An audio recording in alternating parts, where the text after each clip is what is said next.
ఆంధ్రప్రదేశ్ రాష్ట్రంలో అభివృద్ధిని వైసీపీ, తెలుగుదేశం పార్టీలు అడ్డుకుంటున్నాయని భారత చైతన్య యువజనుల పార్టీ కర్నూలు అభ్యర్థి నగరూరు రాఘవేంద్ర తెలిపారు. కర్నూలులో ఆయన మీడియాతో మాట్లాడుతూ బీజేపీ రాష్ట్రంలో ఒంటరిగా పోటీ చేసి ఉంటే అత్యధిక స్థానాల్లో విజయం సాధించేదని రాఘవేంద్ర తెలిపారు.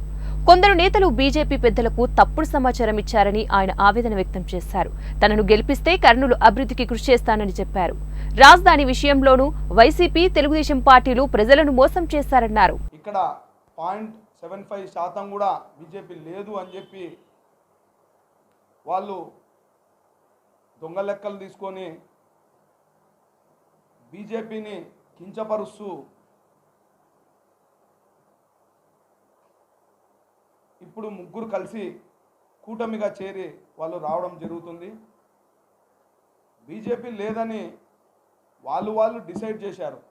అసలు ఈ 5 ఏళ్ళు డెవలప్మెంటు, 10 ఏళ్ళ డెవలప్మెంటు బీజేపీ కానీ సొంతంగా వచ్చింటే ఈరోజు చెప్పినది కరెక్ట్ రాసి పెట్టుకోండి, సింహభాగం బీజేపీ స్థానాలు గెలిచేవి. సింహభాగాలు ఎందుకు తెలుసా? అలాంటి పనులు చేశారు నరేంద్ర మోడీ దేశానికి. మనం చూస్తే ఇక్కడ వైసీపీ పార్టీ ఈ 5 ఏళ్ల పాలన అస్తవ్యస్తంగా ప్రజలు ఎంతో ఇబ్బందులతో చాలా బాధపడినారు. ఆల్రెడీ రాష్ట్రానికి ఆదాయం లేక ఎంతో ఇబ్బందులు ఉన్న ప్రజలని ఇంకా ఇబ్బందులు పెడుతున్నారు. మనం చూస్తే ఈరోజు